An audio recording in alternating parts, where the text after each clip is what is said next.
Et votre idée qu'il n'y a pas un autre monde, mais un seul monde avec une dimension invisible du monde, est-ce que vous appelleriez cela du nom de Dieu?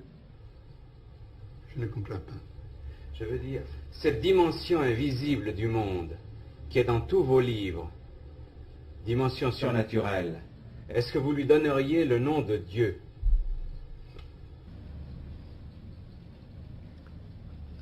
Je me permets de vous dire que la question est mal posée. Avant tout, il n'existe pas une réalité au derrière de l'autre, mais il existe des différents moyens d'expérimenter les choses uniques. Ce qui est matériel, c'est les phénomènes, les projections d'un œil matériel, d'un regard matériel. Lorsque l'homme a changé son être, il percevra la même réalité dans les autres formes. Et alors, ce sont des dimensions. Et comme dans la radio, vous pouvez tourner les boutons sur des différentes longueurs d'onde, et vous percevez des autres, des suites différentes.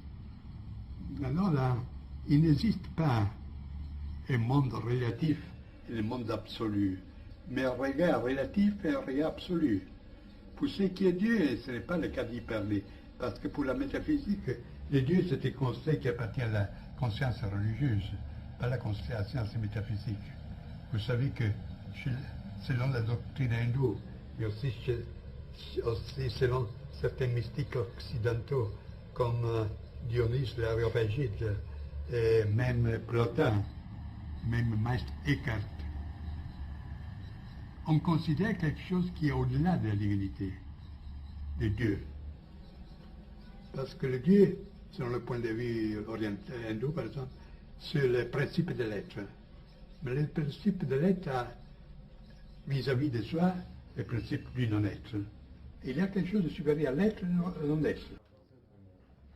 Si vous voulez reprendre, au moment où vous nous disiez que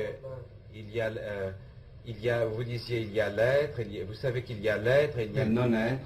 Je disais que Dieu, c'est une catégorie qui appartient surtout au domaine religieux, et tel que l'on l'entend surtout en Occident.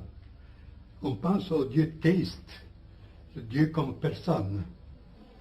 Alors, ce n'est pas un concept, une catégorie de la métaphysique.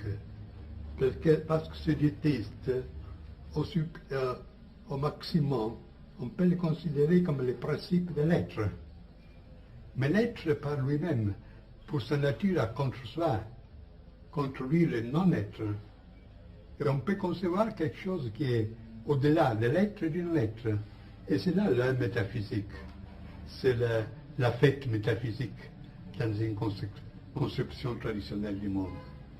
Et c'est là, c'est l'un dont parle Plotin, c'est la Gottheit, c'est-à-dire le Dieu au neutrum, dont parle Maître Eckhart, et qu'il pose au-delà de Dieu. Et partout, et dans les expériences les plus profondes, même les mystiques qui côtoient les vérités de l'initiation, a été pressenti cette idée-là, qu'il y a un point de repère absolu qui dépasse qui est une sorte de sur-Dieu, quelque chose qui dépasse la conception de Dieu, surtout théiste chrétienne.